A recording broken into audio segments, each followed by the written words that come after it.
seeing as the time is 6:02 p.m., we'll call to order this evening's edition of the Norton SelectBoard on Thursday, April 15th. Let the record show that 4 members of the board are present. Myself, Renee, Michael, and Meg. Christine is running a bit late and will join us in progress. So for the folks that are joining, tonight's a bit of an odd scheduling. We have an executive session to start. So we'll probably be in that. We're anticipating for about an hour and a half. So we'll be leaving this Zoom call open. So feel free to stay. And we will return at approximately 7:30 or so. I'm going to keep this computer logged in, and I can update the time if we're running early, so people can get a live stream of where we're at. Mr. Chairman? Yes, sir. I think there's some people that might be on here looking because of Spirit Logistics, and it looks like they're going to be scratched from the agenda. So if they could you just let people know that they will not be on tonight? Yes. So Spirit Logistics. I'm sorry, I was just going to say, the item though for the discussion for the traffic, Michael, we're still going to have. Okay, that's right. We said we would do an update, and I know I have an update, and you or Meg might have an update too. But you're correct, not specifically with the company. Yeah, I know some people were looking forward to the Spirit Logistics, and I don't want to point fingers, but a lot of people were concerned. A lot of the trucks that are causing a problem in people's eyes are from Spirit Logistics, so I know that they were on here specifically to hear from that company. Sure. I just wanted to clarify that that item is on the agenda, and we'll talk about it, just not from Spirit. Sorry, Jen. Nope, that's a good clarification. Yeah, the representation from Spirit is asked to come back at a later point so they can better address some of the concerns that they've been made aware of. All right. So that said, Mr. Town Manager, are you there and ready to roll? I am. All right, excellent. So with that said, let me share my screen so we can do our countdown here. Love that countdown screen, Jack. You kind of take some joy from it. No, it's not quite a countdown. It's just a little note that I wrote. All right. So Jack, we have the executive session declaration to do. We only have to actually read the part about collective bargaining. I know both are in here, but the second part is not required. Okay, sounds good. So here we go. I declare under General Laws, Chapter 30A, Section 21 small a3 and Section 21 small a2, that the purpose of the executive session will be to discuss strategies with respect to collective bargaining and negotiations, because a discussion of the strategies in open session could compromise the purpose of the executive session, and with the board to return to open session at the conclusion of the executive session.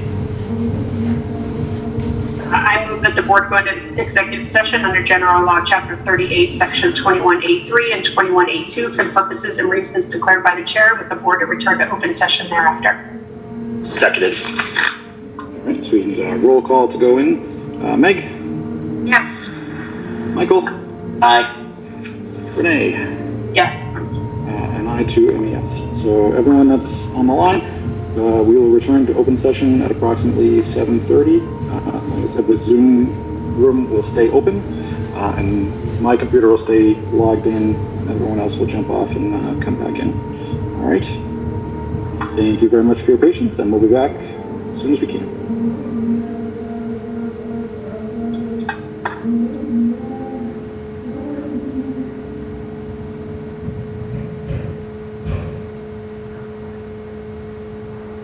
Hey, Mike. Hey, Peter. How was your birthday, buddy? Did you have a birthday? Have a good birthday. That's what I like to hear. How old are you, Peter? You.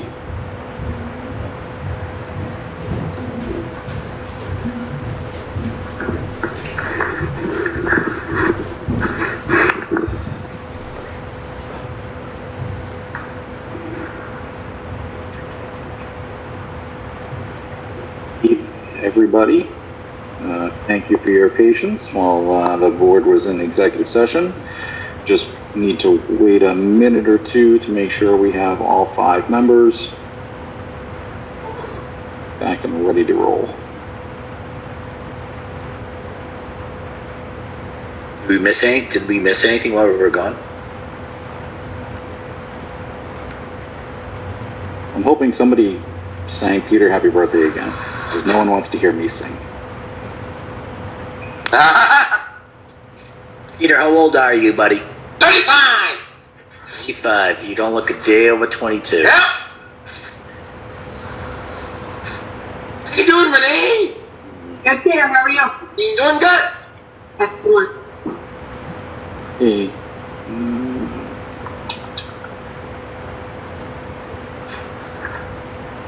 So I think before we get started, Christine, I'm going to put you on the spot. You had reached out highlighting that today was of some important significance, so I don't know if you want to say what that is and lead us in a moment. Yeah, so today marks, and I apologize for if I start to, yeah, okay, anyways, April 15th, 2013, marks the day that the Boston Marathon happened, and this is the 8th anniversary, so I'd just like to take a moment of silence to remember all those that we've lost that day, and for all those who were injured because of this tragic accident or tragic event. So we could just take a quick moment of silence, I would appreciate that.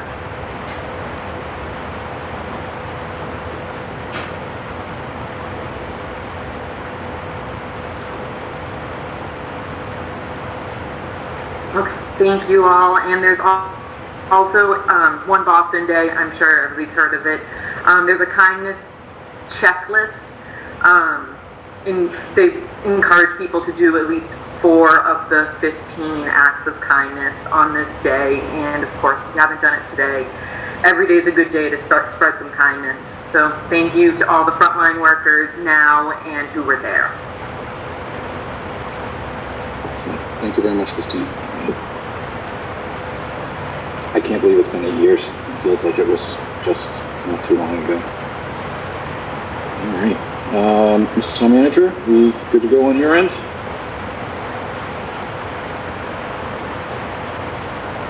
I see a thumbs up. Good to go. All right. So we have a new item on our agenda tonight for public comments. Renee, I think you can probably explain that better than I can at this point. I sure can. One of the things that we've talked about, and I'm sure for those of you who have who've been on our very long meetings, is that our meetings have been very, very long. And one of the ways that other towns have dealt with this is to have an opportunity prior to the meeting beginning to allow for public comment. So anybody who would wish to speak on any of the agenda items within the meeting would have opportunity to do so. This wouldn't really include those folks who we've invited specifically for topics. So say, for example, tonight we're talking about the town meeting article. So, if we had, I see Chief Parvon, right, we wouldn't expect him to have public comments during this section because he is here to represent his budget for the warrant article. But certainly anyone else who's on here, if you would like to take a minute or two to provide the board with public comment that we can consider when we get to whatever that agenda item is, we'd be more than happy to hear that. I don't think we can do the raise hands feature on our Zoom for some reason. Well, maybe we can. Oh yeah, there is under reactions, there is a raise hand. So if anybody does want to say anything, please use that functionality and you can call and work on my zone. And thank you, Renee, for giving the context behind that. It's a great idea. And Mr. Chair, just a point of clarification. Do they have to state their name and address as well? Name, yes. Mike, do we need address? No, as long as Jen has their name for the minutes. Thank you. Question. I see Mr. Noble, Brandon. Go for it. Hello, I just wanted to more acknowledge everyone and thank everyone for their ongoing efforts, especially the Norton Police Department, who has, put up a solar-powered radar sign, and we can certainly see all the efforts that everyone's been putting in. Thank you, Renee, for getting in touch with Mr. Wells. He came by several mornings to observe, and we actually went out because we didn't know who he was, but like one of the nicest people I've met. You know, I just saw an adult with around kids, so I immediately went out, just to be protective. But I know I came off initially at the first meeting rather aggressive, but I just genuinely wanted to thank everyone for all your efforts. I know we still have a long road ahead, but I just wanted to really acknowledge everyone's efforts and that it's certainly well appreciated, and genuinely thank you very much. I'm glad to hear having a positive experience. All right, I don't see anyone else at this time. All right, we will move on to the rest of the agenda. Appointments and resignations. We have a few of these today. The appointment of Jared Ferrara as foreman to the Highway Department. Like me to read it, Mr. Chairman? Yes, please. So just getting to it right now. And it says, April, to the Select Board, Michael Units, Town Manager, April 5th, 2021, notice of appointment of, I hereby notify the Select Board that in accordance with the provisions of Article 4, Section 2, lowercase b of the Norton Charter, acting in my capacity as appointing authority, I have appointed the following individual as foreman, Jared Ferrara. Said appointment was made on April 5th in accordance with the provisions of the Norton Charter and will be effective April 20th, 2021, unless the Select Board votes to accept or reject appointment prior to that date. I specifically request the Board's acceptance of this appointment with an effective date of April 12, 2021. Please advise me if you have any questions. All right. Any questions on this appointment, or Mike, do you want to speak to it at all? Yeah, Jared has been with the department for a number of years, and this is due to a retirement that this position became open. He brings a lot of skills, both in construction and also technology-wise, so he'll be a great help for the department. Excellent. And Mike, who would Jared report to? He'd report to Keith Silver. Keith. Okay. Thank you. Any further questions or comments on this appointment? Is he on the call? He is not. Okay. All right. That's it. Chair would entertain a motion to approve the appointment of Jared Ferrara as foreman to the Highway Department. So moved. Second. Motion and a second. Go to the vote. Christine. Yes. Meg. Yes. Michael. Aye. Renee. Yes. I too am a yes. Congratulations, Sharon, and thank you for your dedication to the town. Next up, we have the appointment of Melissa J. McGinnis to the full-time clerical A group position in the Treasurer Tax Collectors Department. And reading into the record, to the Select Board from Michael Units, Town Manager, April 8th, 2021, notice of appointment to full-time clerical A group position. I hereby notify the Select Board that in accordance with the provisions of Article 4, Section 2B of the Norton Charter, acting in capacity of appointing authority, I have appointed the following individual to the full-time clerical A group position in the Treasurer Tax Collectors Department, Melissa J. McGinnis. Said appointment was made on April 8th, 2021 in accordance with the provisions of Norton Charter and will be effective April 23rd, 2021 unless the Select Board votes to accept or reject the appointment prior to that date.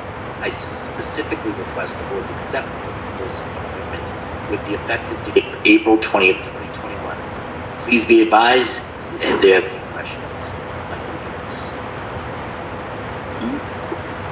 Mike, I see we have Catherine and Melissa on. This position became available due to a transfer from Catherine's office to the Water and Sewer Department. And Catherine can talk. We interviewed a number of people, and Melissa did a great job in her interview, and Catherine, I know, is looking forward to her appointment. Catherine?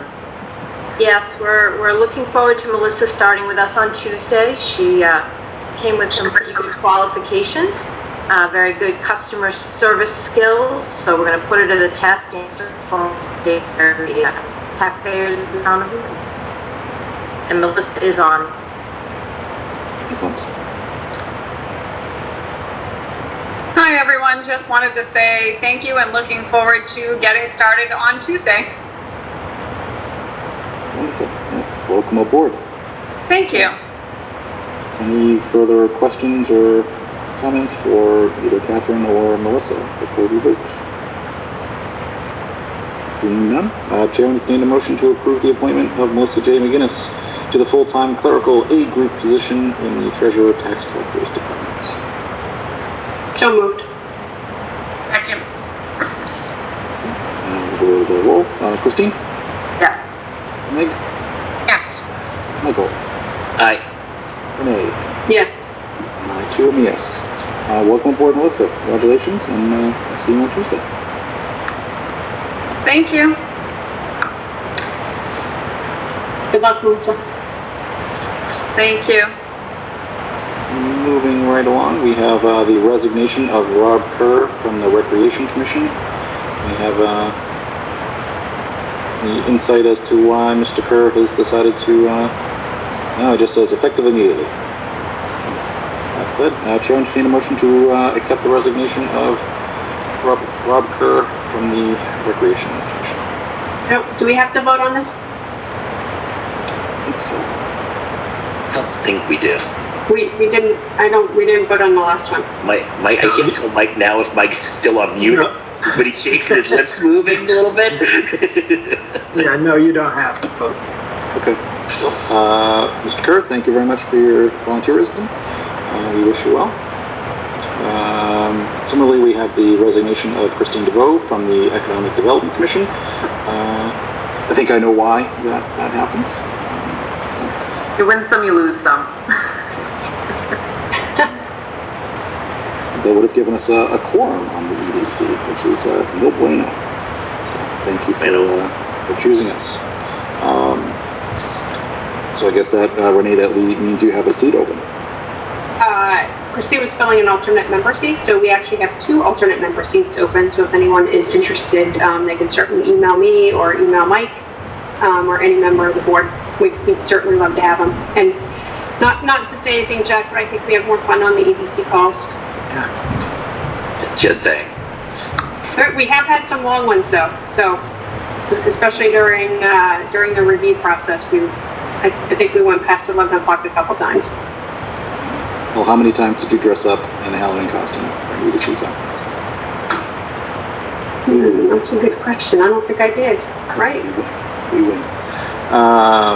Moving on, since I don't think any of us want to be here much past 11. The appointment of the SelectBoard representative to the Capital Improvements Committee. As I think some of you are aware, that role was previously filled by Mr. Bramwell, who has since gone on to his retirement from public service. So that means that seat is open. So Mike, if you could kindly share a bit about the expectations for that position. Yeah, the Capital Improvement Committee meets probably about 4 or 5 times before town meeting to review and approve any expenditures for capital improvements. I know the Capital Improvement Committee's already made their decisions for this year. They just have to have one more meeting before town meeting because one of the costs came in cheaper than anticipated, so they're just going to meet to ratify that lower amount.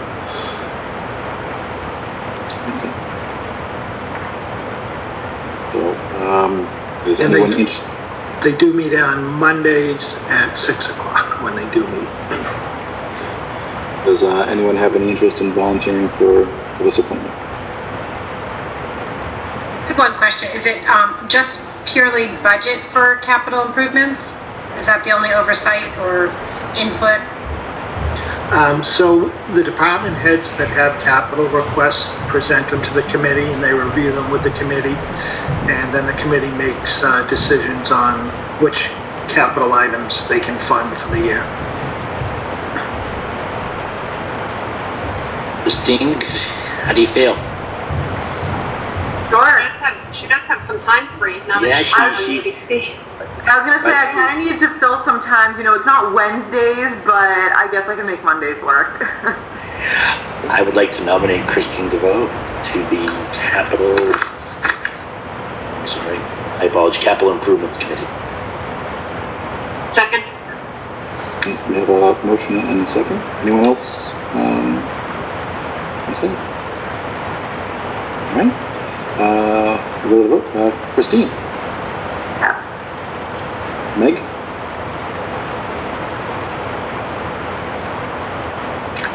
Meg? Yeah, yes. Okay. No problem. Michael? Aye. Renee? Yes. And I too am a yes. Congratulations, Christine. Thank you. Thank you for calling. Of course. Moving on, no other appointments. Meg, you good with those? It's good. Yep. So now we move on to our licenses and permits. We have a series of one-day beer and wine licenses. The first is for Nicholas Rasher for a private event at the Everett Leonard Park from 12 p to 6 p on June 27th. Mike, if we talk generally about these and then we just make one motion. No, because they're beer and wine, you'd have to do them individually, unfortunately, and roll call him. Okay. Do you want me to read them, Mike? Mr. Chair? I can just read the text that's on the agenda. I think that's enough. So Christine, for your benefit, the Everett Leonard Park is one of the allowed sites where folks can request a one-day beer and wine liquor license.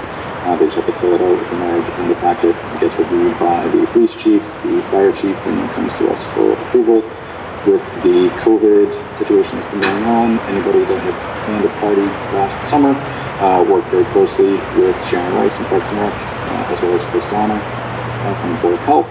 So Mike, now that Sharon has moved on, who is coordinating these activities? I'm coordinating them and working with Chris on oversight of the area. And we do have some interviews next week, so hopefully we'll have someone in place soon. So you're party planning now too, Mike? Is this what I'm hearing? Don't apply, we screen the applicants. It's called event coordinator now, Michael. Oh, I'm sorry. I apologize, Renee. So, Jack, if I may ask just before we move to vote, with the requirements changing, I don't know, is Chris on tonight? I did see BOH on. Assuming that's Chris. I don't think he is. Is there somebody from the Board of Health on that can just generally talk to what the current requirements are and how we're notifying folks now? And Mike, if that's something you're doing to notify them of what the requirements are? Yeah, Chris isn't on, so I'll talk with him tomorrow, and I'll send that to you. Okay, great, thank you. Whoever BOH is, I apologize for making you nervous that you can have to speak at our meeting. All right, that said, Chair entertain a motion to approve the one-day beer and wine liquor license to Nicholas Rasher for a private event at the Everett Leonard Park from 12 p.m. to 6 p.m. on June 27th, 2021. So moved. Seconded. Christine? Yes. Meg? Yes. Michael? Aye. Renee? Yes. I too am a yes. Chair would also approve the one-day beer and wine liquor license to Jen Howard for a private event at the Everett Winter Park from 12 p.m. to 3 p.m. on June 12th, 2021. So moved. Seconded. Christine, Yes. Meg, Michael, Aye. Renee, Yes. 2 MES. And just a note on this again, I know, I just realized on the other one, I saw the number of people attending at 86 plus or minus some, and then this one's at 50. So just for the board to keep that in mind when Mike provides us with the requirements and communication on those. Chair would also entertain a motion to approve the one-day beer and wine liquor license to Samantha Wolf for a private event at Everett Winter Park from 12 p.m. to 3 p.m. on May 30th, 2021. So moved. Second. Christine, Yes. Meg, Yes. Michael, Aye. Renee, Yes, with the note, this is 60 attendees. and I too am yes. Next up, Chair entertain a motion to approve the one-day all-alcohol license to Stephen A. Donahue for a private event at Everett Winter Park from 12 p. to 6 p. on July 10th, 2021. So moved. Second. All right, Christine, Yes. Meg, Michael, Aye. Renee, Yes, and this one has 90 attendees. and I too am a yes. Last up on this, Chair entertain a motion to approve the one-day all-alcohol license to Felicia Dole for a private event at the Everett Winter Park from 1 p.m. to 5 p.m. on May 29th, 2021. So moved. Seconded. Christine, Yes. Meg, Yes. Michael,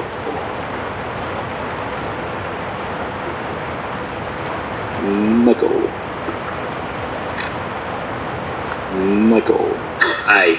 Aye. there you go. Bueller, Renee, Yes, and Jack, this has 60 attendees. thank you. I too am also a yes. And that brings us to Michael with announcements for tonight. Yeah, Mr. Chair, may I just ask the town manager just a quick question, and ask to what kind of temporary liquor licenses? Mike, I know we always just approve one-day licenses. Over in Foxborough, they just approved a 30-day liquor license for a beer garden. Is that out of the ordinary? Is that ABCC special approval, or did they approve 31-day licenses? That's a good question. I'll check. I don't think you could approve 31-day licenses, but I'll check on that. Yeah, I'm curious. Yeah. It's a 30-day for a beer garden. They're doing a 30-day, they're doing it till July, and they may extend it again until October. But it seemed like an interesting concept, especially where we have a small brewery here, and I know we were talking about doing some food trucks and some other events in town as we kind of open up. I'd love to see if there's any opportunities for us. So, but announcements. Thank you. Oh, Mr. Chair, if I may read a proclamation 2021 World Autism Awareness Day and World Autism Month proclamation. Whereas autism spectrum disorder affects an estimated 1 in 54 U.S. children and 1 in 45 U.S. adults, and is a complex condition that affects each person differently, resulting in unique strengths and challenges. And whereas autism can cause challenges with verbal and nonverbal communication, social interaction, and repetitive behaviors, and can affect anyone, regardless of race, ethnicity, gender, socioeconomic background, and whereas autism is often accompanied by medical conditions that impact quality of life, and whereas a comprehensive collaborative approach will help to advance research, providing a better understanding of many forms of autism while strengthening strengthening advocacy efforts and ensuring access to services and resources throughout the lifespan. And whereas early diagnosis and intervention tailored to the individual needs can have lifelong benefits, easing the transition to adulthood and fostering a greater independence. And whereas each person and family affected by autism should have access to reliable information and supports.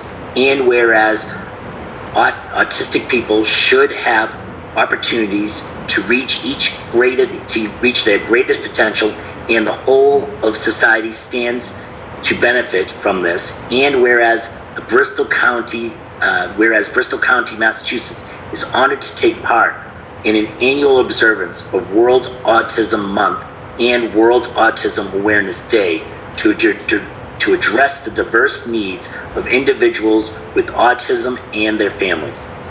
Now, therefore, the Bristol County Commissioners do hereby proclaim April 2021 as World Autism Month and April 2nd, 2021 as World Autism Awareness Day in Bristol County, Massachusetts, to create a kinder and more inclusive world for people with autism spectrum disorder. In witness wherefore, and we have on to set our hands and signatures upon this day, April 6, 2021, Paul Kitchen, Chairman, John Mitchell, and John T. Saunders. I apologize for the stuttering there, but my eyes are not as good as they used to be. That's excellent. I don't know if anyone might know this, but Lighted Up Blue, is that for the entire month? Is that something that we could coordinate with some of the municipal buildings?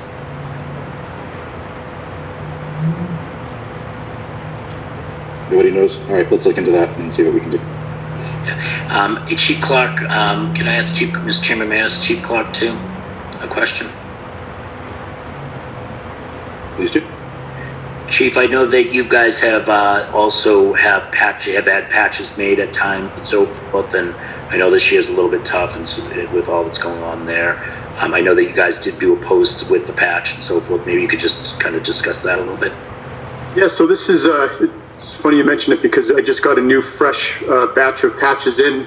I was going to put them out for the public to be aware of tomorrow.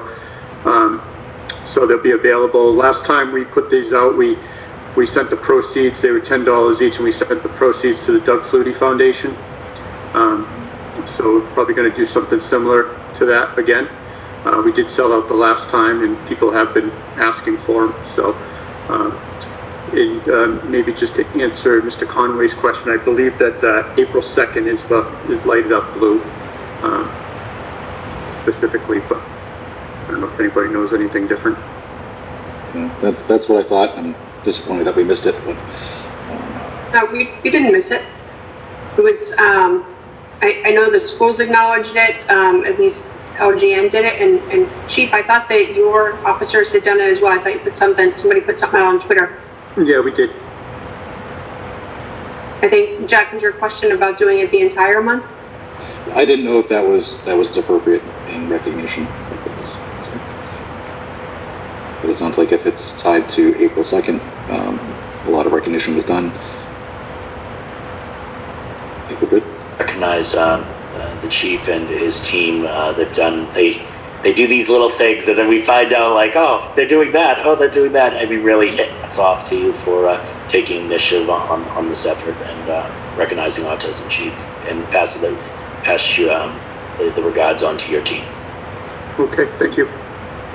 While we're giving Chief Clark some compliments, he did get acknowledged in a recent article in Sun Chronicle for his unit's work with the Bristol County Community Counseling, I believe. So again, just a phenomenal program. It just makes my heart happy to hear about and the fact that it's going on in our town. So thanks, Chief. Thank you. We seem to have lost Michael briefly. Oh, he's back. I'm right back. I'm right back at it. Hold on a second. And our next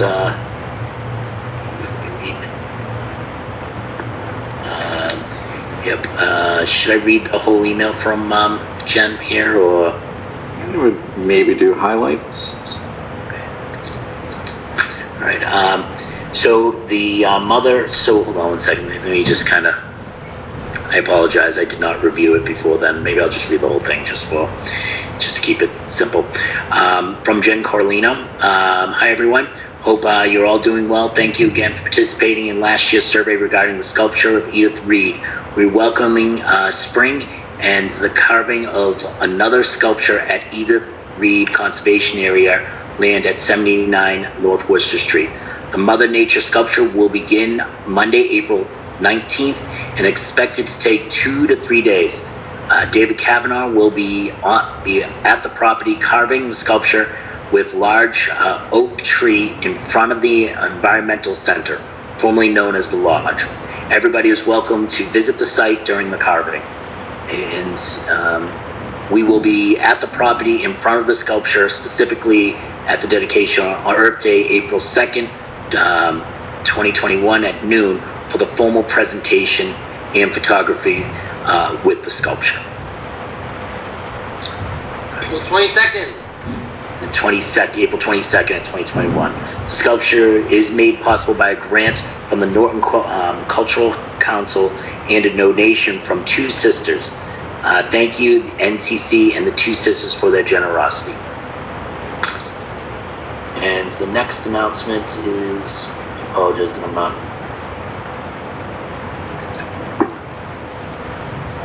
Mr. Chairman, I just have a question, but I don't see that Jen is on. Then I'll just ask it in general, if you don't mind.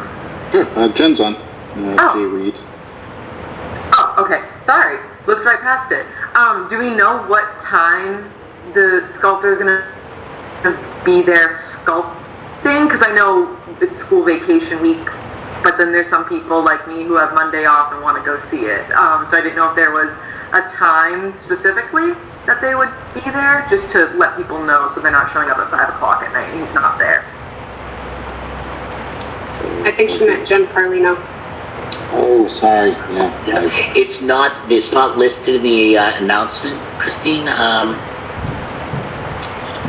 The only time is the presentation of it, which is at noon on April 22nd. But I think probably during the day is a good estimate because it does say it's going to take 2 to 3 days to complete. I think we'll probably follow up with that, and if there's not an alert on the website, Mike, maybe we can do that and just be more specific with the time. I think we read your lips is okay. Yes. Okay, thanks. No, you weren't muted. It just didn't pick you up. Great question. And one last announcement, Mr. Chair.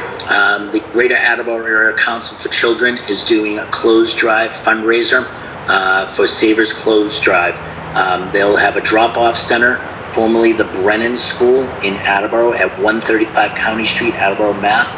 The collection dates, there are several dates for the donation of clothes, shoes, and books, anything that has a value that you can be dropped off there.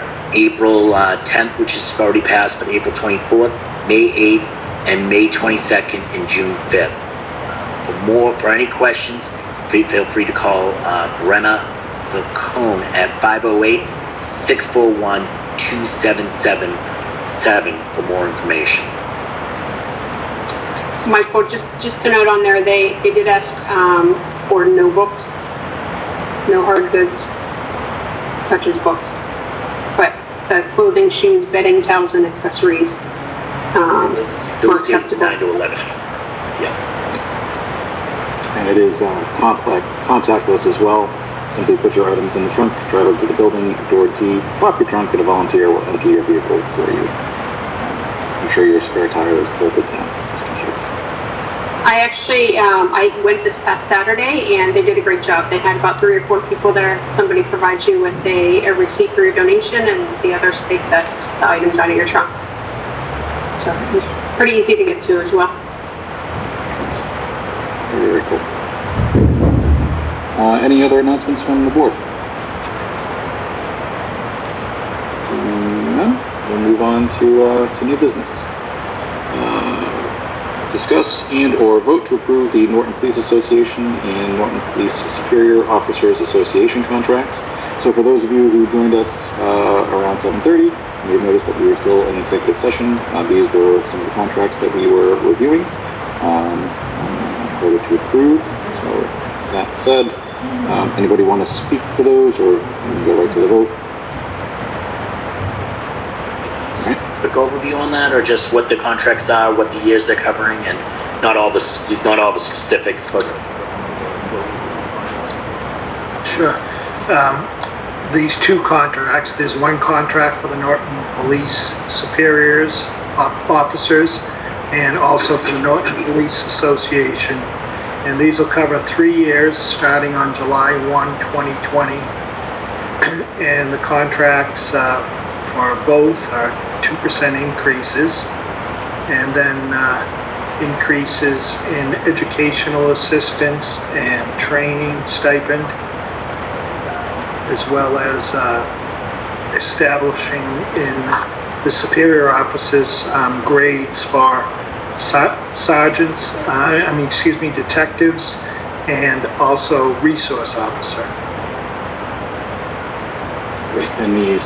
And these contracts will be available in full on the town website as soon as they are executed, correct?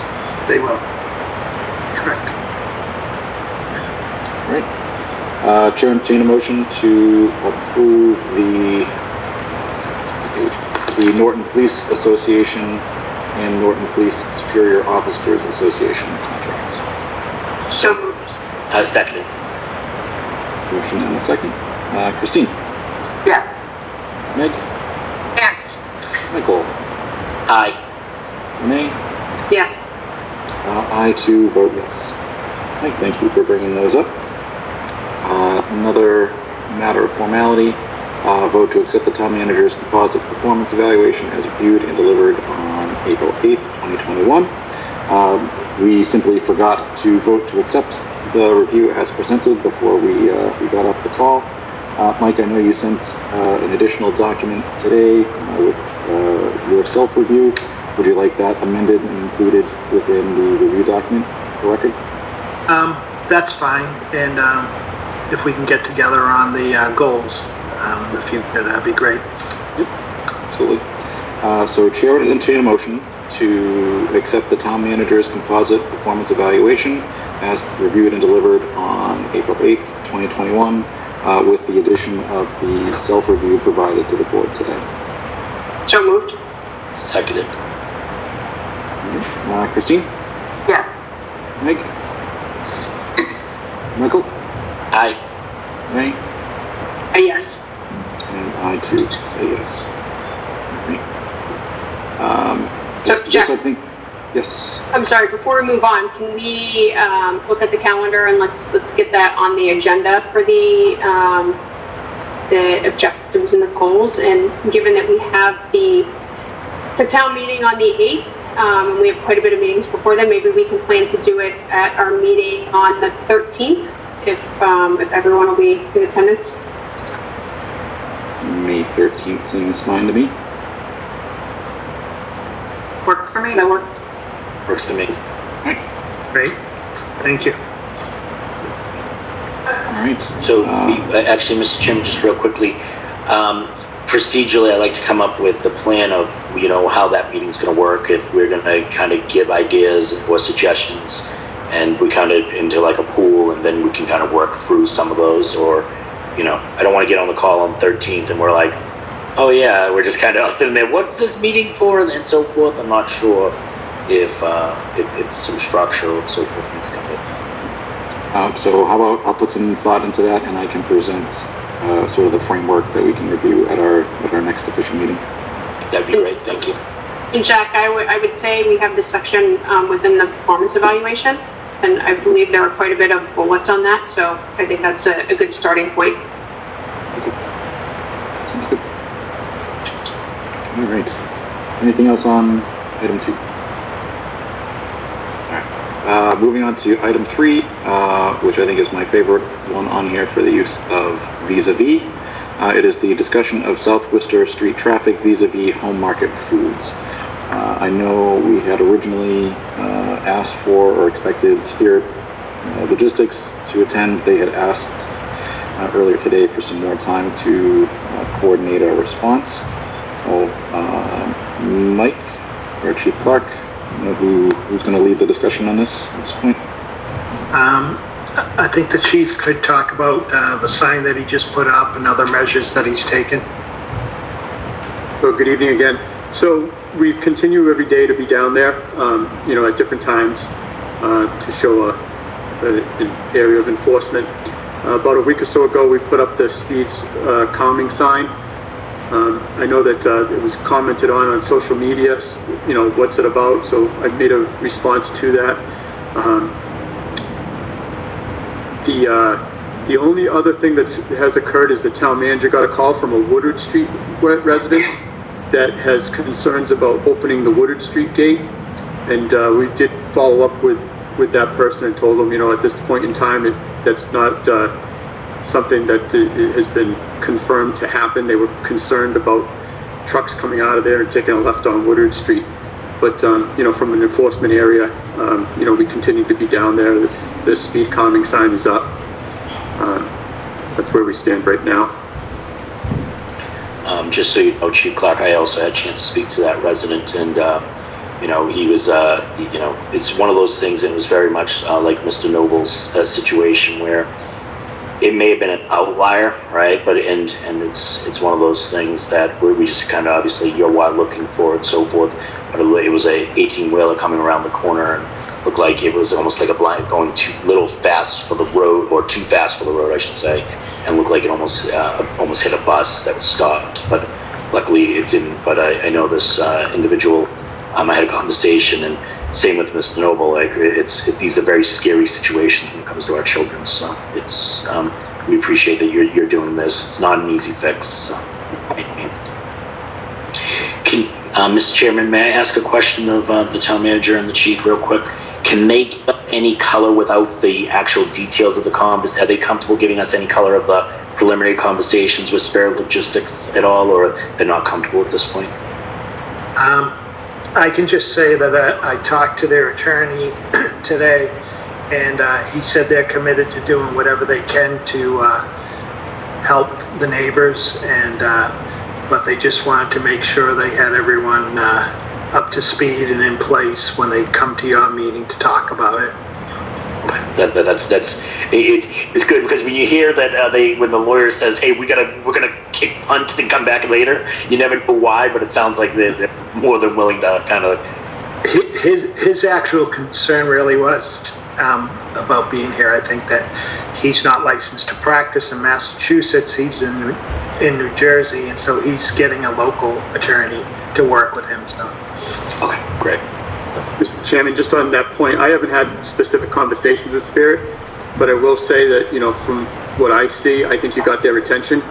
So, you know, this is really the first time that we have really brought Spirit into the conversation. Before, it's been Home Foods, but to bring the subleaser in is a really good step, I think. Do we know what Spirit Logistics operating model is? Do they use in-house drivers, or are they subbing out further to another party? I'm not sure on that, Jack. And at the risk of going backwards, because I missed the original conversation when this came up a few weeks back, I know speed bumps were dismissed as a not feasible idea due to the noise of those going over. What about something a bit more gradual, like a speed hump or a speed table? I know I sometimes get off the highway off of exit 13, or just off the rotary. You have those very repetitive, gradual speed humps, and it definitely calms the area down. I don't know if that was a feasible option for us here. It would not have the same clunk of a 18-wheeler going over. If I remember in Keith's update, he mentioned that would be a noise issue as well. Yeah, that's his Keith's update, and it's funny that, Jack, I didn't mean to smile when you say this, because every time I've presented it every which way to Keith, and Keith cringes every which way I present it. But if his concern is noise, his concern is that liability to the town, and so forth, the damage to vehicles and also safety risk. Obviously, maintenance of the roads and these humps and bumps and whatever we call them. I know Keith's always willing to, whatever we decide, Keith will do it, but he really is concerned that, we might be creating a bigger problem, but I know it's not off the table. And he has a concern with plows hitting those too. Plows.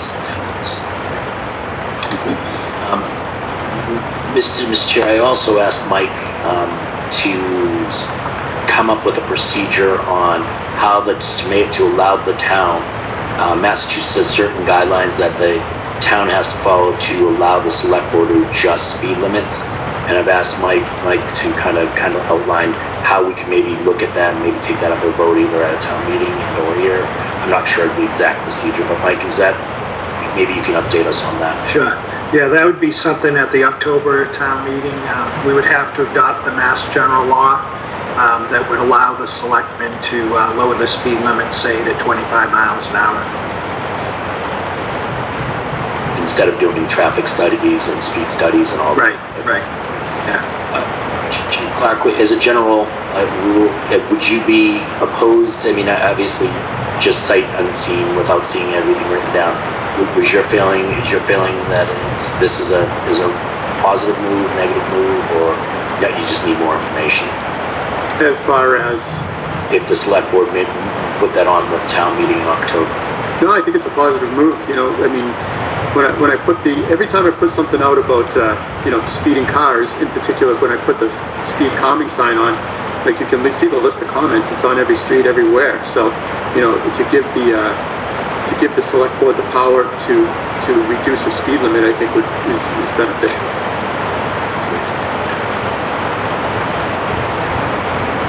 Mr. Chair, I have a question.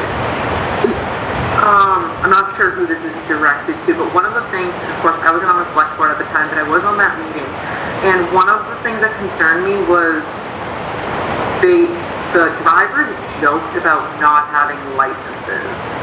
And I understand joking is one thing, but joking about your job is different, and that really concerned me. So I'm not sure whose job it is or what provisions we can do or the town can do to check that these drivers actually have licenses. I'm sure they do, or else they wouldn't be hired, but I'm not sure if there's anything just to double check. There's nothing the police department can do to double check the drivers because we don't know who they are, and it wouldn't be in the realm of what we would do. If we stop them for something and they don't have a license or they don't have the appropriate license, we can place them under arrest and or criminally charge them. So. Okay. Thank you. Mr. Chair. Mr. Vo, I think I call you Christine. Sorry. Christine, I think one of the things I think we'll get a better understanding of their procedures of what Spirit does when we get them on the call of what they do to check and qualify their drivers. I think that's going to give us an idea of where they are, and because if these are 1099 drivers, they're even though they're 1099, they should still be checking to make sure they have all the credentials if they're representing their companies. So. Okay, so I'll hold that question till when we have the meeting with them. Yeah, I think it's going to be the number one question, right? Thank you. Appreciate the comments, everybody. Anything else on this? It seems like we eagerly await the return of Spirit Logistics to answer a few more questions. I'm glad to hear that we have their attention. So, Jack, I have an update from Matt in respect to his visit to the area for the school buses. So Matt Wells, is he the business manager in Norton Public Schools? So he went to the area, the intersection at Gaffney Farm Drive in South Worcester. He observed it from about 7:30 to 7:50. He said he didn't observe any vehicles driving fast, and the students for both middle school and Yale were on the lawn area about 15 feet off the road, which appeared to be a safe distance. He did say one of the individuals, a resident, approached him and She indicated that there were the speeding trucks are the yellow colored trucks that park at the warehouse overnight. They leave a location between 5:30 and 7:30 a.m. at a high rate of speed, and then they return in the afternoon, also at a high rate of speed between 2:30 and 5:30. I know Matt indicated that when he went back for the drop-off around 2:25, he was there for about 45 minutes, and to the chief's point, there was a patrol car on site most of the time. So he didn't observe any issues with the children getting dropped off or speeding cars, but of course that could be because the police officer was in the area. So he did indicate that they can make some small changes to the bus stop activity, make it a little safer, but he didn't observe anything to note that it was unsafe at the time. So just for the board to be aware that the school was looking into it, to do any sort of mitigation they can as well. Mr. Chairman. We'll go Mike, then Michael. I was just thinking when Renee was talking there that I'll check with the assessors too and see how many vehicles are actually registered in Norton if they're parking there overnight. And Mike, did you and the chief get this email? Because I see it in my email, but it doesn't show forwarded. And I thought I forwarded it from my phone, and it usually shows that. Did you guys get that from me? I don't remember, no. Okay, I'm going to send it right now, just so Chief, you have that information on the hours, and then Mike, just as a reminder.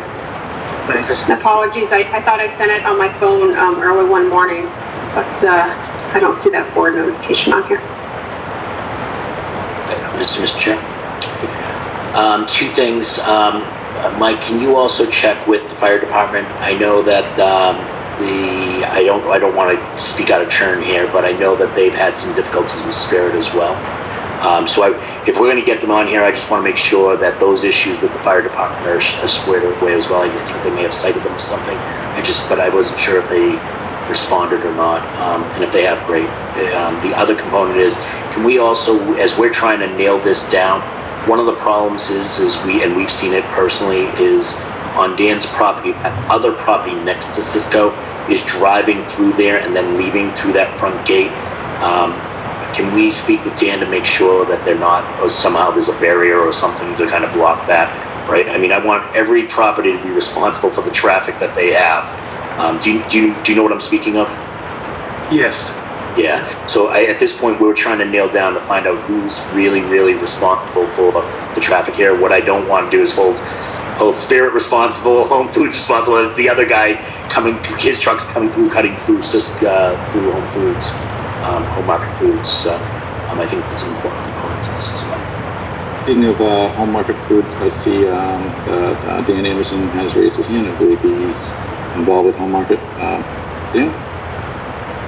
Yeah, I just wanted to comment on that real quick. We do have in the budget to put a gate in between that Thermo King property and property. So this year, probably by Q3, Q4, we should have that gate in place, Mike. Great. Awesome. That's great. I see Chief Simmons is on there too. Mr. Chair, if I could, I can answer the question from Mr. Toole. Please do. Yeah, you have to excuse my voice. I'm about 50% right now. Making my wife happy, though. Yeah, they've received, I know from us, they received 3 citations. I want to say it was a total of about $1,300 after several verbal warnings for fire code violations. So they were a little bit of a challenge to deal with a couple of years ago. Finally kind of got it in line, but it was a little bit tough there for a while. So, yeah, and you should not be chasing them down. They should be responding pretty quickly. But it started going there once a week, and we didn't start citing them until probably the 5th time. So we tried to work. Thank you. Sorry, Chief, but who was the company? Home Market Foods? That was Spirit Logistics. Spirit, okay, thank you. Home Market Foods has always been top. I haven't had any issues with them. Thank you for the clarification. Thank you, Chief, and I hope you feel better. Thank you. Thanks, Sean. Great discussion. More to come on that. Anything else before we move on to our next item? All right. Thank you, everybody. Review and or vote on annual and special town meeting articles in FY22 budgets. Mike? Yep. I don't know if you're doing anything tonight because we do have another meeting with the FinCom next Wednesday. I don't know if you wanted me to just go over with the people that are on here that may not be on FinCom and which ones you've approved so far. If we can pull up the scorecard and then perhaps talk a bit logistically about next week, as I believe at least one and perhaps two members will be traveling and unable to participate. Okay. So we're going to be a lean and mean crew. And Mike, can I ask, are there any other items that you would recommend no action that we could just clean up right now? Well, I would say Article 20 and 27, the OPEB and stabilization fund. We usually do that in the fall, and I don't see that we'll be putting money in there at the May meeting. And those are right now Articles 20 and 21, you said? Yes. 20 and 21 or 20 and 27? 20 and 21. Okay, that'll be 27. 21 is OPEB and 21 is stabilization. Mr. Chair, you just almost scared me. I'm like 27. I'm like, I've never even missing. I know. I was like, wait, we only went up to 23 in the first version. Sorry. So if we're good with that, Chair, I entertain a motion to remove Articles 20 and 21 from the warrant of the annual town meeting. So moved. Seconded. Christine? Yes. Meg? Michael? Aye. Renee? Yes. And I too am a yes. And I don't know, do we need to include in there, or should we include in there, 20 is the OPEB funding and 21 is stabilization fund? For clarity, just because the numbers change? Sure. So Article 20 is OPEB and Article 21 is stabilization? Yes.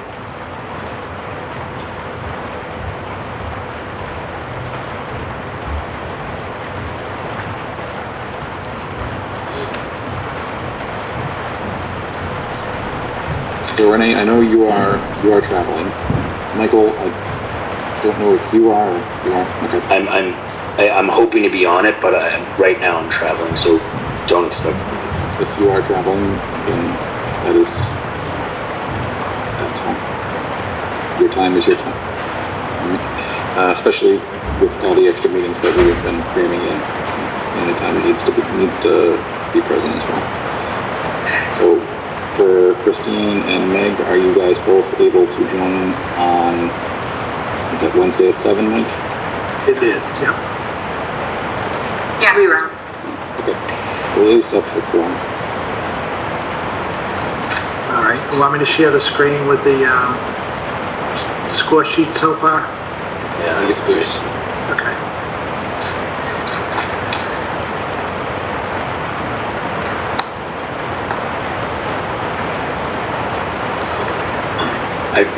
Mr. Chair, I just gotta walk away for a minute. So, approved by both the Finance Committee and the Board of Selectmen so far is the Chapter 90 Transportation Aid Program. And what that is, that's Article 2, that's giving the town the authority to expend funds that we receive from the state under the Chapter 90 program for road improvements. Article 3, tree service, $25,000 from free cash. This is an annual program that the highway superintendent runs where he's able to bring in crane service for some of the larger trees to be taken down. And this was started a few years ago when we had a lot of power outages due to trees coming down during storms. So this is being proactive and getting out there and addressing those. And though we do have, the highway guys can handle some trees, they can't handle some of the larger ones, and also they cannot do any work near wires. So this is a help for that. Article 4 is the water enterprise budget that was approved by both committees. Article 5, the SOAR enterprise, was approved by both. Article 6 has not been voted on yet, the total operating budget. Capital, usually the operating budget is voted on after the Finance Committee has their public hearing, which will be on the 26th. Capital improvements appropriation, $600 from free cash. So that'll be money that will go into the capital improvements fund.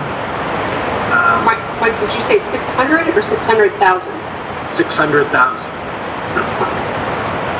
And then the capital plan itself, the total cost of the plan is $2,190,947, with $656,818 coming from capital, $69,129 coming from ambulance reserve, $725,000 that would be borrowed for a water and sewer project on wells, $375,000 that the water and sewer department will be, the sewer department will be using for improvements on a pump station, and Is that, go ahead. That's 357? Yes. Okay. And $33,000 also will come out of water retained earnings.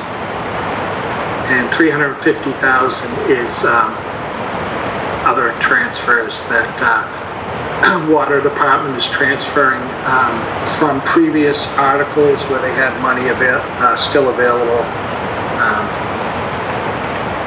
from projects.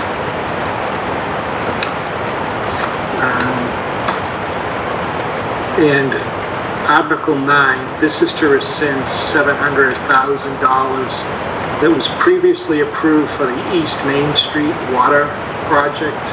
As part of the East Main Street construction project, there's a water main that was put in years ago, and there were no connections made to that new main. So this would this was money that was appropriated for that. But the Water and Sewer Department has money available from other projects they did on Elm Street, Reservoir Street, another one further down on East Main, and they'll be transferring those funds to pay for the East Main Street project. And that was approved at a previous town meeting, the transfer, with the stipulation that this article will be voted to rescind the borrowing. So there was never any borrowing under this article, but we have to vote to rescind it so it's not sitting on the books. Okay. And the group here that's left, just quickly, I'll go over some of them. The land acquisition on Pine Street, this is something the Water and Sewer Department's working on, and hopefully they have an appraiser. They have to have a special appraiser because it's conservation land, and so they're looking at this, and they'll get back to us with details on that. There'll be like conservation restriction on a portion of it. Mike, I'm sorry, what's the primary reason for the acquisition of the land? The primary reason is it's near the Pine Street well, and for protection of that well, and if they ever are able to sink another well, it will give them some more land for that. Thank you. 11 is the special legislation for liquor license quota. The next article was a vote to expand the use of the funds that were appropriated for the demolition of a portion of the Reed and Barton building that was a threat to collapse onto Cross Street, and this is pending review with town council. So there's still some more discussion to go on that. There'll be about 63,000 remaining. Go ahead. I'm sorry, Mike, are you going to go on to the next one? Yes. Can I ask before you go on? So I have a warrant list, an article list here that doesn't have a date on it. but it must have been one of the first ones that we sent out. And I have 2 articles on here. I don't remember removing them. I don't have it listed. I'm just wondering where they went. It's the Household Hazardous Waste Day and the WPAT administrative costs. The Board of Health said they didn't need them. Okay, so aren't those supposed to be items that we then vote on to remove from the articles? We usually don't do that if they're proposed by another board or committee and they want them pulled off.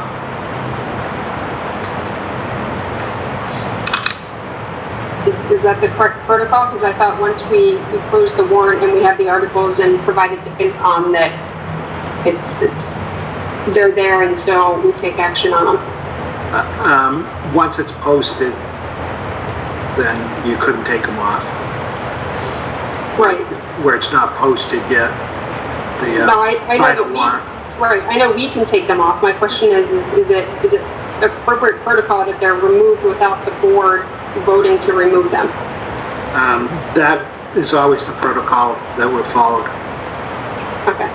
Can we just make sure that's the appropriate one? Yep. With town council, because I vaguely remember reading something in the charter, and I'm just not sure at which point. Like I said, I don't have a date on here,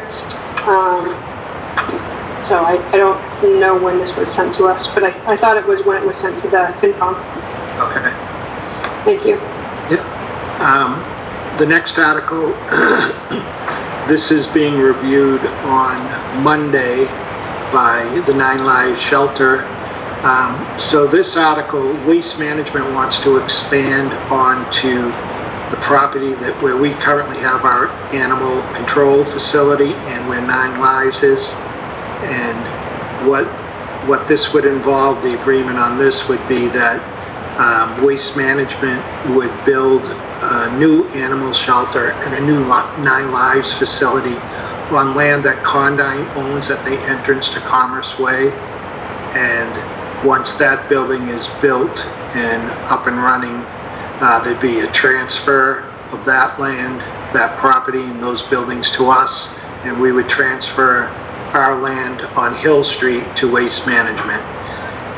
And so hopefully next Tuesday we'll get some input back from 9 Lives on this because they are also on the property. And they're not looking for any tips or anything for doing this after the fact or anything like that? No.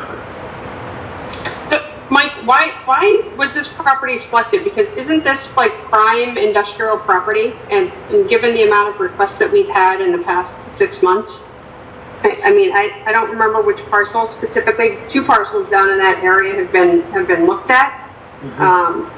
Is this, by us taking over or moving to this particular area, is this going to limit us or reduce potential development that we could have there economically? It could. I guess what the hope is that Waste Management doesn't say that they've outgrown their facility and leave. So that's what why they were looking at this. Did they select that site, or is there another site that we can propose? Well, they're right next door, Renee. It's literally like abuts it, so. Oh, no, I know. I was just down there. The other site. I mean, another site to move them, Meg. Okay, I see. Not Waste Management, but another site. Yeah. Like we're not that powerful, Renee. Right. Well, I think we're kind of limited. They suggest that site, but we're kind of limited because you don't want to put an animal shelter in a residential area. You know, someone's not going to want an animal shelter near their house. So we're trying to keep it in the industrial area like it is now. Mike, have you seen how cute my cat is? I have. Is your cat from 9 Lives? It is not. And I guess that's my question, Mike. Like, don't we own other property that is not in residential, but more in the commercial area? I'm just thinking about when we reviewed the town properties at the EDC meeting, right? The things that we own. I'm not sure, to be honest with you, Renee. Have to look at that. Okay. Can we look at it? Because I know the last couple of conversations we've had, especially when we talked about MassDOT, right? We talked about the fact that we have limited industrial property here. Mm-hmm. and I agree, I wouldn't want to put that, you know, in a residential neighborhood, but if there's an opportunity to put it in a less desirable, commercial or industrial property, I'd like to pursue that. You know, if it's safe, obviously, for the animals too, because I know noise is a big factor as well. Yeah, okay. Thank you so much. Yep.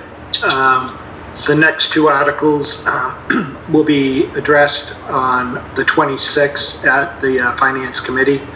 No one could be there next week from the school department, so they'll be addressing these on the 26th. The first one's funding of the energy management services contract with Train. And for people that don't know what this is Train is going around auditing all the buildings, doing energy audits on all the town buildings, and we'll come up with a list of projects that we can do that should be funded from the savings on energy. And so this will be on the 26th of April at the Finance Committee meeting for discussion. And the next article also is related to the school department. This would an article for $575,000 to connect the Henry A. Yell and the high school to the town sewer system. Right now, it's part of the field project. So if the field, they've put this here out of caution in case the failed project doesn't pass, then we would have to address it here. So if the field project does pass, this just wouldn't have been a motion. There would be no action, right? Yep. Mike, do you have initial estimates on this? 575,000. Thank you. And so the other articles that were approved last night, one is an amendment to the storm water management bylaw that Jen Carlino presented was it last night or Monday night to the Finance Committee and the Select Board, and it was approved.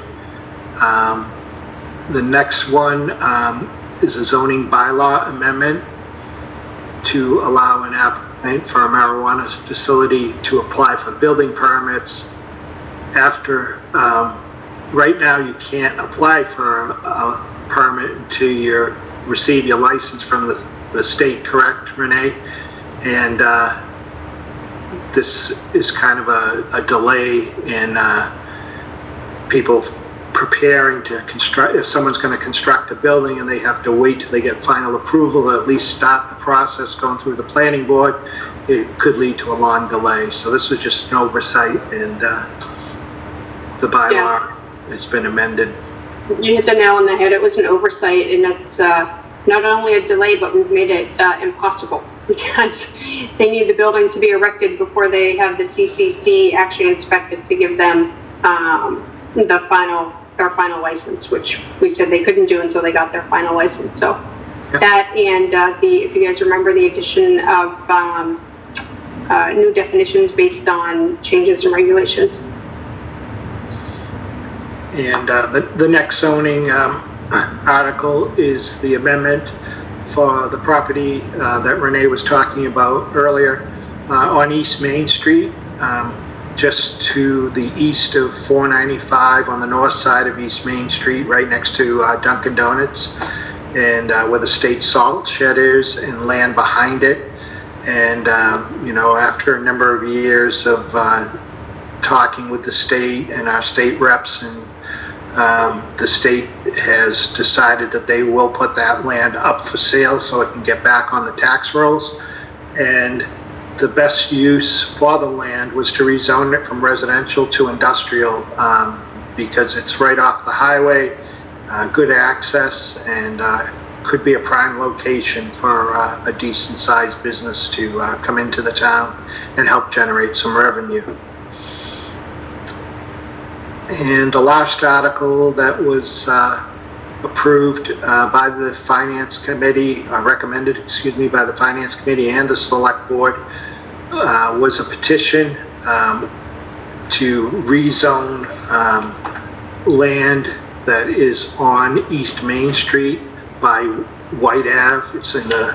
It's kind of wedged in, a triangular piece between White Ave, Newland Street, and East Main. And this would rezone that from R80 to commercial.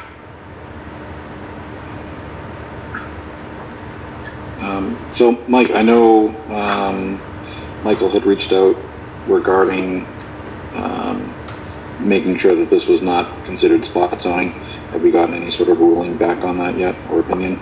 We have not. I did see Paul's email to council, Okay. but I don't know, as of the end of the day, I hadn't heard anything. Yep. I'm sorry, in respect to that, only because we have the, that item on here for Reed and Barton. I mean, I think it's going to be interesting to see what town council says, because, you know, obviously one of the discussions is that, you know, from a development perspective that Paul's talked about with the EDC, and I think in other forums has been rezoning that particular parcel. And I think it's only one or two parcels, but it's completely out of place. So it would be interesting to see, because I guess my question is I think spot zoning occurred in the past, and for us to fix that, which Paul's been pretty diligent about, like looking at where things just aren't from a use perspective or from, you know, fitting naturally within the town, that they're not correct. Like, I worry about how that positions other areas, that, like, how do we fix bad spot zoning from the past if it's still considered spot zoning? I guess I know that's a long way of saying it, but I see Paul on. He could probably shed some light on that. Well, that's a great question, and there's not a simple answer. It's also a product of a number of issues, from having an older zoning bylaw to having had for decades a hand-drawn map with no parcels on it. So, part of this is going to be, one of the things we'll be looking at with the master plan update could be looking at, rezoning parcels for particular public purposes. That's going to be an important thing as we go forward, to make sure that we're aligning zoning to achieve, public outcomes, for one, determined by the master plan, but then also using tools such as water and sewer to promote growth where we want it. But spot zoning, that's, fortunately, one of the good things about our zoning map is you have large areas of the same zoning district. I've worked in cities where literally every parcel is different, and that is absolutely spot zoning, but we don't typically have that. This is a bit of an outlier. We do, we want to look and make sure that we don't have a particular different colored zoning, a small portion within a larger area. But it also needs to be looking at public purpose. What's the intent behind it? What's the public objective or benefit? Does it tie in with a master plan or some other town plan? Those are factors that we have to consider, particularly if it's the town initiating rezoning. Great, thanks, Paul. And Mr. Chairman, on the zoning articles, just to go over the standard procedure, I prepared a letter that would go to the town clerk, just letting her know that the SelectBoard had referred 3 matters to the planning board for its non-binding report on April 1st, 2021, and see attached letter from Michael Units, town manager, dated April 2nd, 2021. And based upon the April 6, 2021 recommendations of the Norton Planning Board, see letter from Paul Di Giuseppe, Director of Planning and Economic Development, dated April 7, 2021, attached here to the Select Board voted on, and I'll put in the dates, the 14th, April 14th and April 12th as follows. And then it lists each of the articles as recommended. There need to be any sort of public hearings about these zoning changes? I know there's been the signs up, especially around the drain property. Seen those. There's a lot of signs in a small area. Yeah, Paul could probably weigh in, but the planning board did have public hearings on all these. Okay. Right. We had two of them, and they did vote. They recommended for all of the zoning articles. Okay, so those are planning board meetings, right? But is there, like, I know sometimes with the marijuana overlay districts, there needed to be like specific public hearings about this. I just want to make sure that I'm not misstating my question.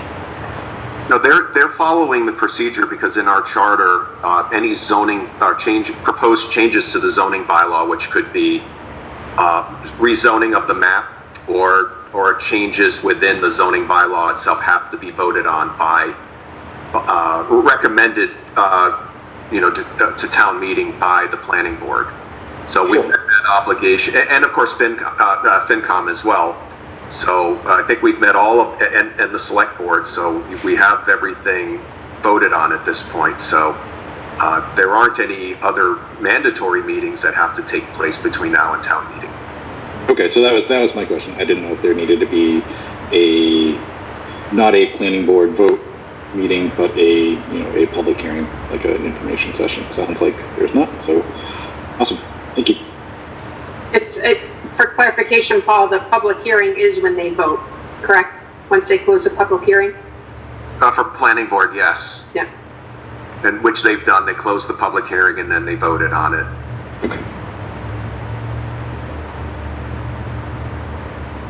Okay. Well, thank you for taking us on a tour through the remaining warrant articles.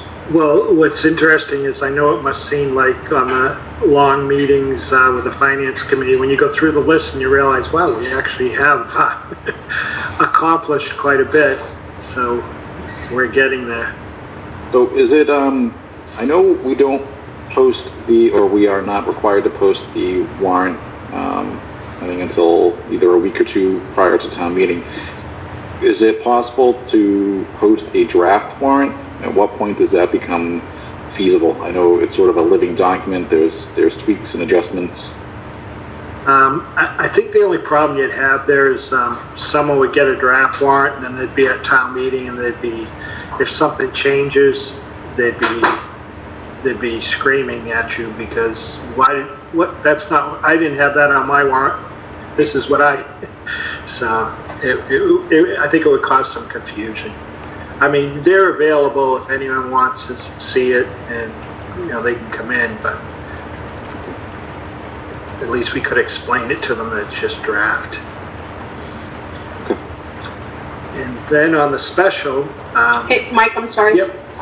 May I ask? You had mentioned, and I thought I wrote it down.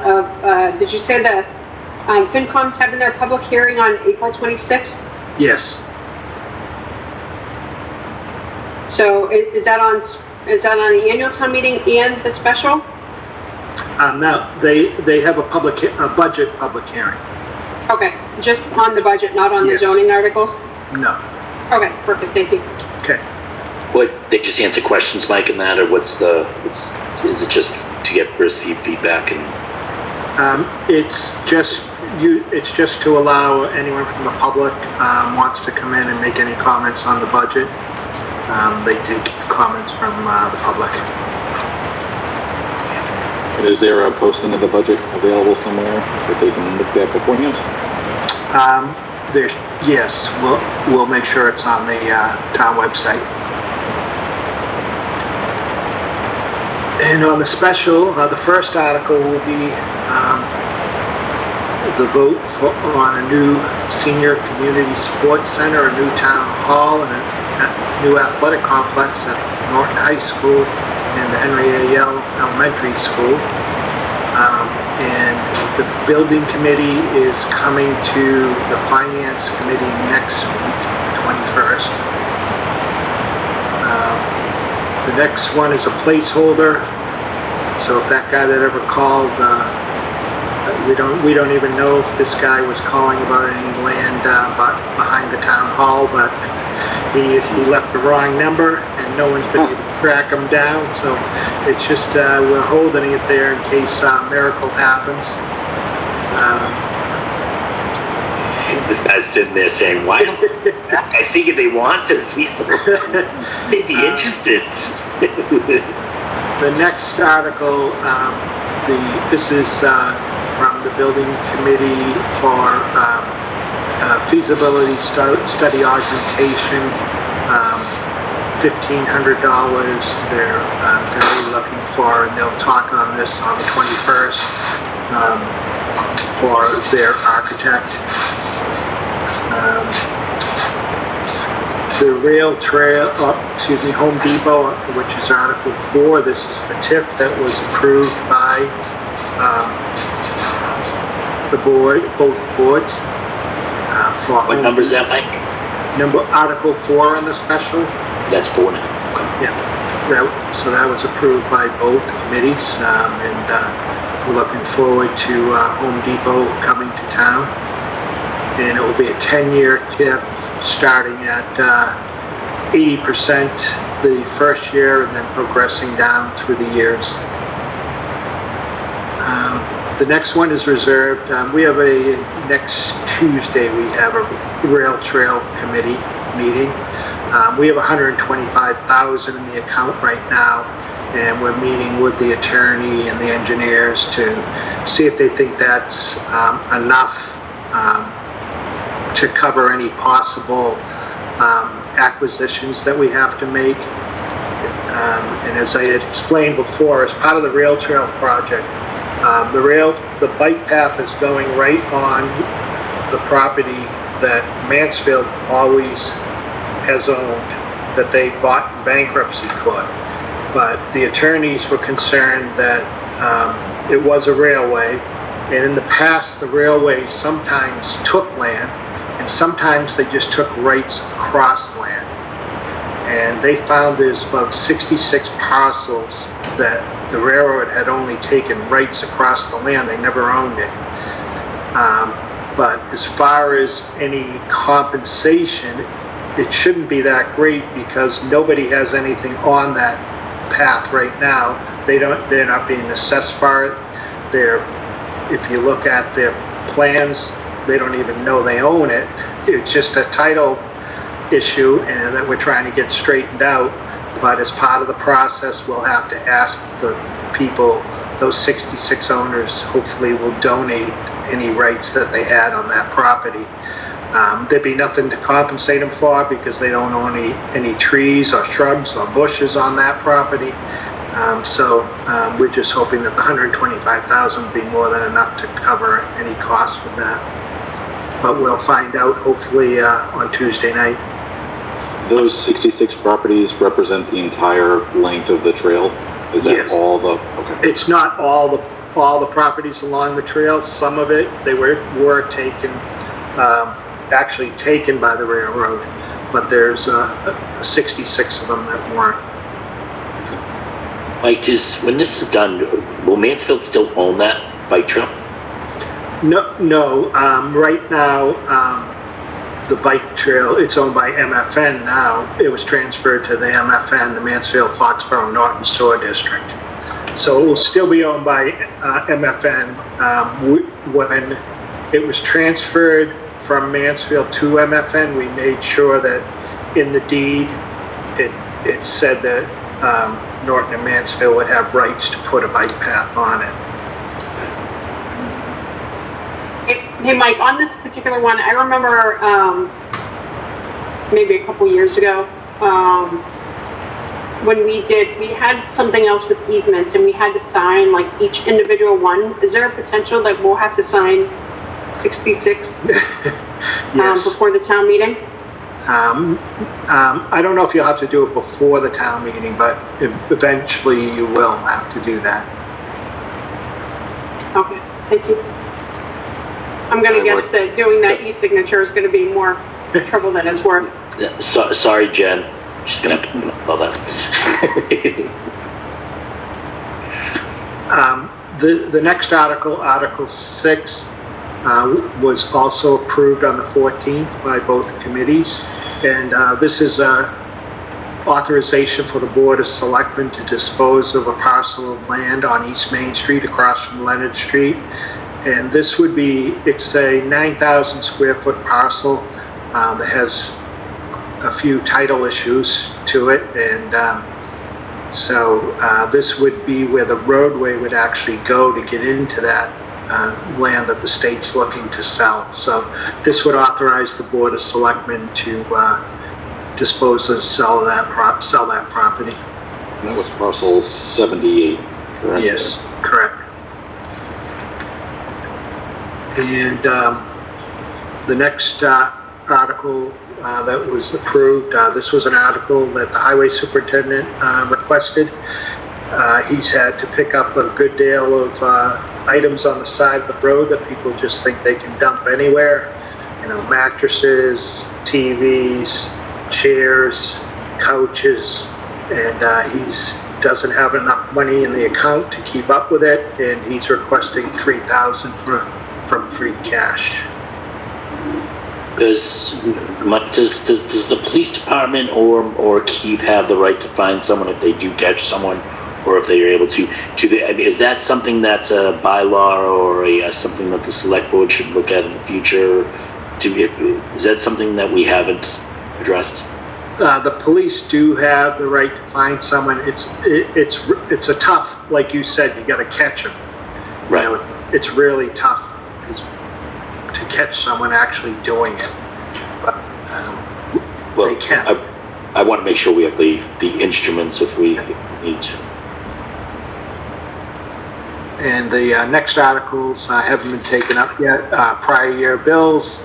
If anyone has a bill from a prior year that they need to be paid, any bill from a prior year has to be approved by town meeting.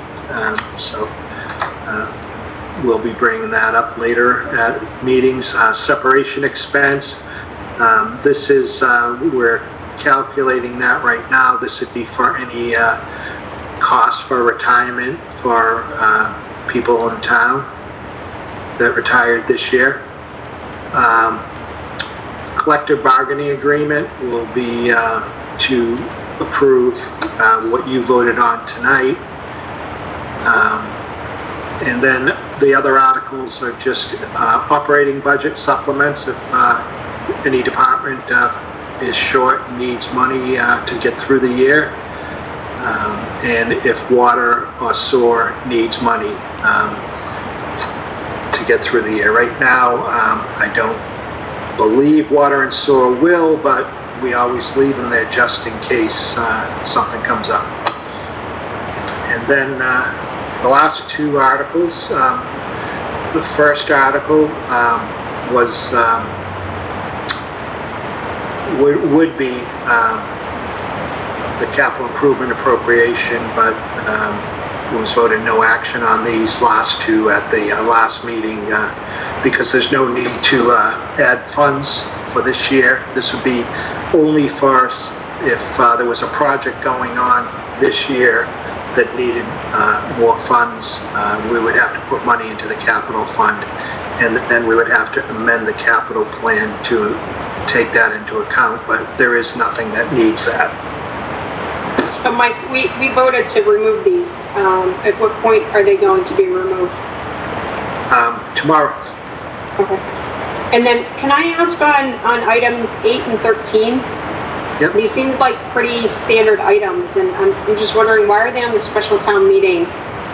Because I know in previous discussions, we wanted the special town meeting to be very limited, so that we didn't keep a crowd that was there for other items longer than they needed to be because of the pandemic. So I'm just wondering how this grew from like 3 articles to 13.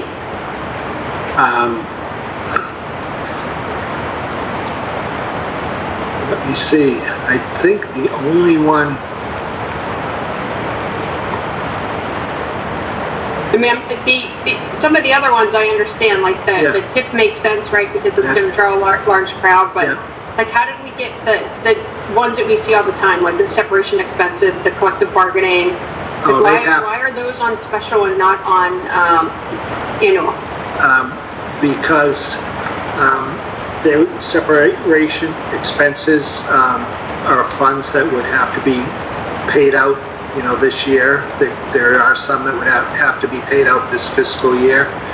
And the collective bargaining agreement is retroactive to this year, so there are payments in this current fiscal year so they have to be on there. Okay, so the requirement is if it's more like a planning item and it's going to be next year's budget, it could be on annual. But if it's something that impacts the existing budget that we already voted on and are using, then we have to have a special? Yeah, if it's going to involve an expense before July 1, it has to be on the special. Gotcha. That makes sense. Thank you. Yeah. Okay.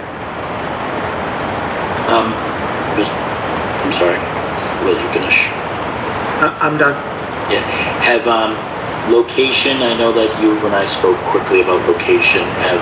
Were you able to hear anything from? I would imagine we're going to get a huge turnout for town meeting because of the vote. Oh, yep. So we did have a meeting on Wednesday. The town moderator, NEMA, the fire department, police department, school department, the town clerk, and myself, and the health department, to discuss the current location and some of the logistics, and also Jason Benjamin from Cable. But thank you, Mike, for giving me the number of the new guy over at Xfinity. I did call him today. He's out of the state right now, but he'll be back next week. And he said he would get back to me. So I did let everyone know that was on that call on Wednesday that I did contact Xfinity and that I'd get back to them when I know whether that is even a possibility. And we'd have to look at what we're doing for logistics. And can you also double check with legal to make sure that the interpretation that we have the exemption until June 30th? I did check with Lauren Goldberg, and she said we do.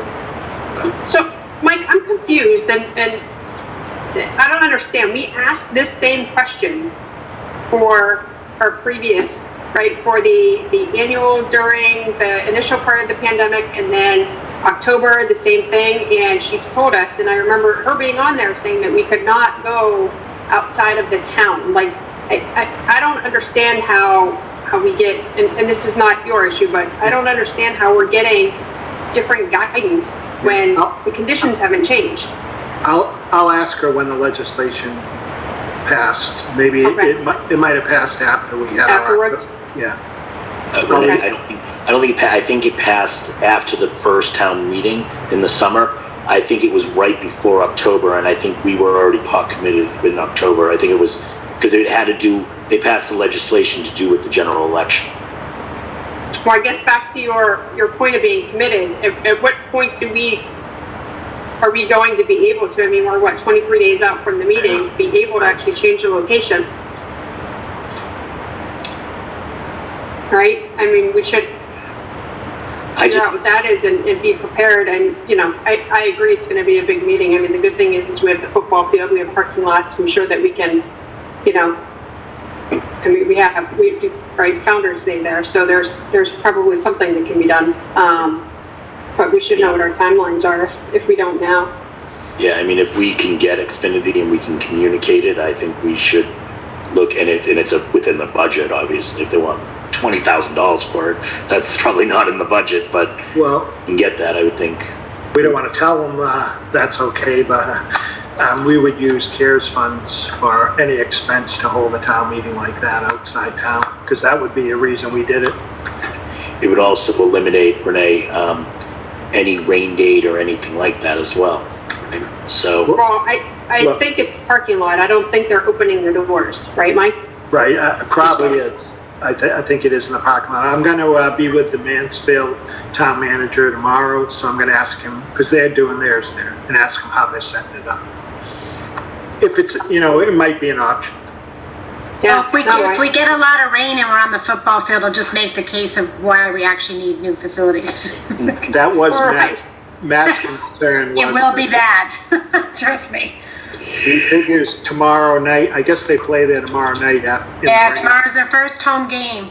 So, I'll be there. Maybe. Yes, I will too, Peter. And also, Sorry, Peter. Hey, Mike, I'm sorry, Jeff. No, I was just, how many people were planned for in that meeting? You know, I know it's tough to nail that down. it's tough. I know the moderator was figuring at least 1,000, and he's planning on, he's working actually on a video about the meeting and how the meeting will be run that he'll be doing. And Mike, is there a GATRA stop by the high school right now? Well, I don't know if they actually have stops going that way, official stops. They do go that way, so you could get there on GATRA. Yeah, I'm just wondering. Peter if would we know move it. more about that schedule than I do. It's on demand. The stop, Yeah. you can wave or you can ding dong them. Yeah, just something to consider. If we move it outside of town, right? And there's not an easy way for people who don't have a vehicle to access it. We might want to consider something. Well, GATRA does go to Mansfield too. I just don't know what the schedule is, but they do go from Wheaton College over to the Mansfield train station. Down on 40. Yeah. I can actually. I thought you were talking about the high school.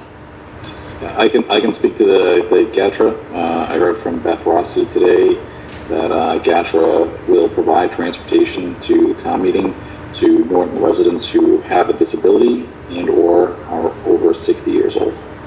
So she is going to start sharing some more information about that, both in her newsletter and on Facebook. So, good job, Beth. Is that free, Jeff?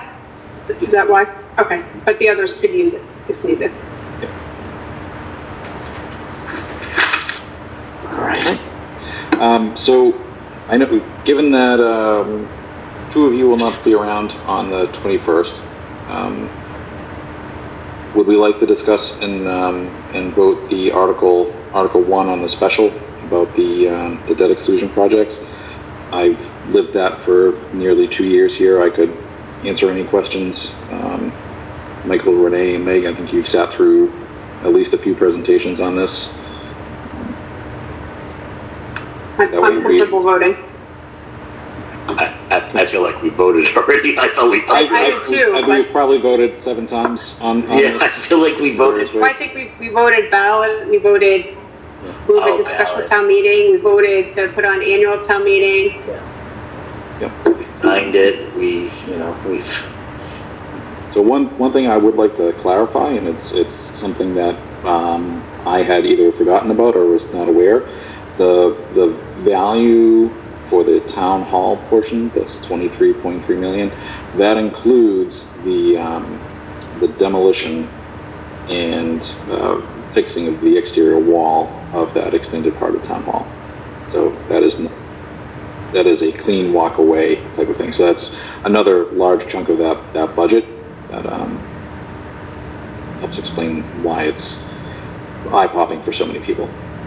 Yeah, I do remember Dinah saying that they accounted for that so that the building was usable. Very good. So if everyone's comfortable, I would entertain a motion to recommend Article 1 on the special town meeting warrant. So moved. Jack, why don't you read it out, or I'll read it? Read the article, yeah. Because I have it as Article 11. I have it in front of me if you want me to do it. Sure. So, a motion to move Article 1, which is the new senior community center. That's not what we're calling it. The new senior and the new support. The new community support center, town hall, and community athletic complex at Norton High School and the Henry A. Yale Elementary School projects. That's a Seconded. All right, we have a motion and a second. We'll go to the vote. Christine? Yes. Meg? Yes. Michael? Enthusiastic yes, Jim. Ooh, but not an enthusiastic aye. Yeah, I don't know. You know, What's the somebody scale? enthusiastic, you know, when I do enthusiastic, I usually say yes. Okay. Renee? yes. And I too am an ultra enthusiastic aye. Thank you for doing that. It gets us a bit ahead of FinCon on Wednesday. Are there any others? The one on, did we vote for the one on the annual for, maybe we should vote for that. There was the one for the engineering design construction to install the direct sewer line. Do you want to do that? Because that's the backup to Sure. this. Yep. Mike, would you mind? I have an old paper. Can you throw the numbers back up on the screen? I have it pulled up on my phone too. Oh, you do? Chair entertain a motion to approve or to recommend Article 15 on the annual town meeting warrant, engineering, design, and construction services to install direct sewer line connection for the Henry A. Yale Elementary School and the Norton High School. So move. Seconded. All right. Christine? Yes. Meg? Yes. Michael? Aye.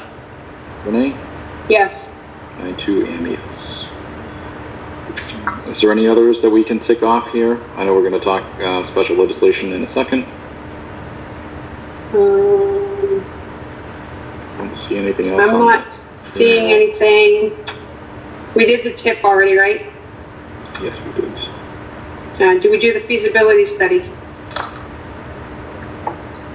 We have not. That's not one that I was aware of. That's the $1,500 one, I believe. That's in the special, right? Yeah, It is. I don't know Article 3 the on number. special. Article 3 and the Article 3 in the special. All right. So Chair will entertain a motion to recommend Article 3 on the special town meeting warrant, Town Hall and Senior and Community Sports Center feasibility study augmentation in the amount of $1,500. So moved. Seconded. Christine? Yes. Meg? Yes. Okay. Michael? Aye. Renee? Yes. And I am the yes as well. Did we do the rail trail easement acquisitions as well? No, because we don't. Sorry, go ahead. That's just a placeholder for now. We don't know if we actually need more money yet, Mike. Okay. Are there any other collective bargaining agreements that we need to be prepared for? No, just the two.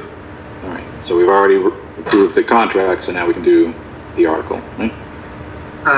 The only thing, we have to put the dollar amount in there, so should wait on that. Okay. Right. So I think that's all we can do for right now. Good for Mike. Mike had a hot iron and he still didn't take it. He could have been like, yeah, let's move forward and get that. I think we're, given the lateness of the hour, I think we're probably motivated to move briskly. All right, so we've done articles. That takes care of 4. That takes care of 5. Item 6, discuss and/or vote on annual town report availability and distribution. I was just thinking about that. So the annual town report, I had, Jack, I think I'd emailed you for the agenda item. Right now, the bylaw states that we have to have the annual town report completed 14 days prior to the annual town meeting. It doesn't address distribution or availability. I'd like the board to consider for purposes, 2 purposes. One, due to the pandemic, but also any potential cost savings, that we provide that town report electronically 14 days, or if it's completed before then, provide that electronically to the residents, and then reduce the amount of hard copy reports. And Mike, I don't know if I left Michelle a voicemail on this. I don't know if there's a number, but I do know we have several boxes of last year's report sitting there. I actually came and grabbed one the other day. But I'd ask for you, to determine whatever reduction in printing we can do to save some money. I know it won't be much, but every little bit will help. Sure.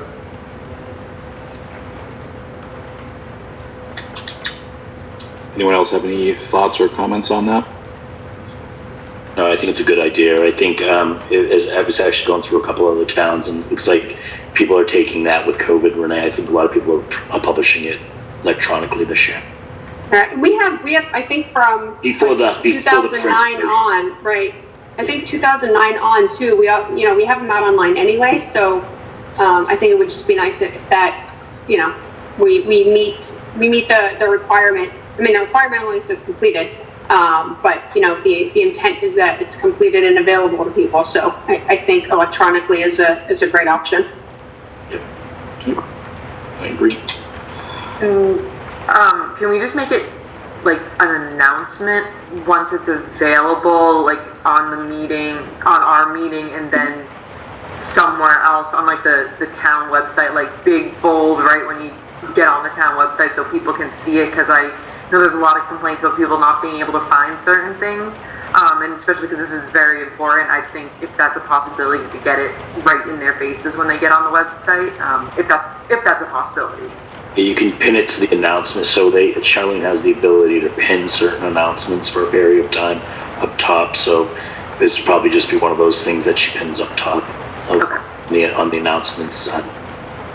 And this might be a good use of the notification system. I don't think necessarily a phone call, but I know we have the ability to do emails and text messages. Again, just push that out there. Honestly, phone calls might be nice. I know my grandmother she has email, she doesn't look at it.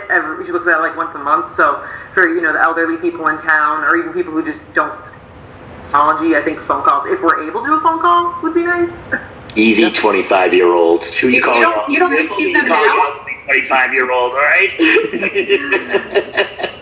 Trade my inner introvert by trying to avoid phone calls. I get the blast, like both cell phones go off, my home phone goes off. Yeah. Oh, you should hear What's going on? You should hear it in the town hall. When everyone's cell phones going off and all their phones are ringing. Does Chris go to the balcony overlooking the former SelectBoard meeting room and count down to like a 3, 2, 1, and then all the clocks ding? So I'm trying to think of how to motion this. So would we say, we'll make the primary distribution method of the town report digital on or before 14 days prior to town meeting? I was going to say just the annual town report be available electronically in accordance with with our bylaws, and I don't know how we do the distribution part, like reduce its hard copy distribution based upon review by the town manager. I like it. Chair to abstain that as a motion. Yeah. Jen, did you get that? I think I did. Hit again, right? Okay, I can read it back if you want me to. Let me try, and then I think I have it. So I'm going to motion for the board to support and approve that the annual town report be available electronically in accordance to the town bylaws, and that distribution be reduced based upon review by the town manager. Distribution of hard copies be reduced based upon review of the town manager. Is that close, Jen? Yes. Okay. We had a motion and I heard a second. We'll vote. Christine? Yeah. Meg? Yes. Michael? Aye. Renee? Yes. And I too shall say yes. Good idea. How's the dedication coming, Renee? Michelle will have it in our inbox tonight. It's done. I've been waiting for a picture, and then I got it, and just haven't had time to flip it. And I needed to do a tweak, but you walk away and you're like, oh, I had another thought. Mm-hmm. And a paragraph is added. All right, that was number 6 on to number 7, discussion on water dispenser revisions to support residents with potential contamination and other water quality issues. Mike, are you just flirting with me by putting this on the agenda, or is this? I don't make the agenda. I think this is. I mean, Mr. Chair, I'm sorry. Yeah. Of course. Yeah. I mean, this is something that's been true to me. I know that I've reached out to Simpson Springs. Simpson Springs. They were not able to meet the demand of getting a water machine. I would like to work with Mike. Mike, I know that you and I talked about possibly putting an RFQ out there, or an RFP out there to try to do a machine or so forth. But I think this on the agenda might be a little different, Jack. So I wanted to just see what your thoughts on this were. I believe it's the same intent, but this came up after the discussion, some of the residents along Elman Cross Street with well water. Yeah. I'm sorry. No, Mike, I was just going to say, because you clearly didn't read my email, but thanks for covering there, Mike. But this was directly in response to the gentleman who indicated that the contamination was in there, was detected in their wells. So just again, bringing back, I think we have a responsibility in town to provide clean water, and we know this is an issue, and we know because of the remediation or contamination mitigations that they've been doing, that it's going to take a long time, and we don't know what the true effects are. So I think it's important for the board. And Michael, you've been pushing this since the beginning. This is just another one of those reasons to bring it over and have the board action this. Yeah, Renee, I think we should go as far as trying to work with the Water Commission again and really building the story for them. While I understand the issues may have changed and the water is getting better on the manganese and iron in the water, that the problem still exists there, and that need for a water machine and providing an option for people is very important. And I know the Water Commission right now I'm not sure where they stand with members, but it's something that I know they're an independent body from this, but it's something that they had a solution. I think they removed it prematurely. I'd love to see them kind of say, okay, we recognize the concerns and the issues that in the other part of town, let's bring it back, because the infrastructure's there. I mean, I'm not opposed to Mike working with them to see that, but I think the purpose of us having this discussion is to take action, right? I mean, you guys, you put forth a lot of energy, and we have no say over it. So it was one of the things we talked about with that specific article, with the $63,000 that's left to fund a water dispenser through those remaining monies for the specific purpose. So while I'm not opposed, and I don't know how everybody else feels, while I'm not opposed to approaching them to see if they'll take the lead on this, I want us to, without further delay, to actually do something and make it happen. I think a multi-pronged approach, working both angles at the same time, is beneficial. And Mike, is there a water commission now? Is there just one member or no members? Actually, I wish I wrote the name down, but I didn't. I apologize, but I had a good conversation with one of the new commissioners who got a write-in, who had won by write-in. Oh, James Jordan? Yes, he's very excited and looking forward to it. He was out of town last week, but he was looking forward to getting involved. I'm sorry, his name again, Christine, is? James Jordan. Very nice guy. And is there a remaining, is it a commission of 2 now, or is it a commission of 1? Technically, there's 2 right now, and he would make the 3rd. Okay. Mike, can I ask you a question? If the town, I know that the Water Commission and the Water Department pay for bills that that are their responsibility in the town. If the select board felt or passed something that they thought was important for the town or an emergency for the town, or let's call it what you will, is there any way we can invoice a different department? I don't know if you could force the commissioners to pay for something. Maybe if there was a town meeting stating that. I mean, I'll check legally on that, but. Because we're here to protect the town and do what's right for the town, and if they're not doing it, and we have to do this, and it's their responsibility to provide water, sooner or later, the river has to, erupt to meet the road. Yeah. And, obviously that's a leak. I don't want to get in litigation with another town department. Right. No, I'll check into it with council. The fight I would love to pick, Michael. I love that idea. It's really. I was thinking, sorry, Meg. No,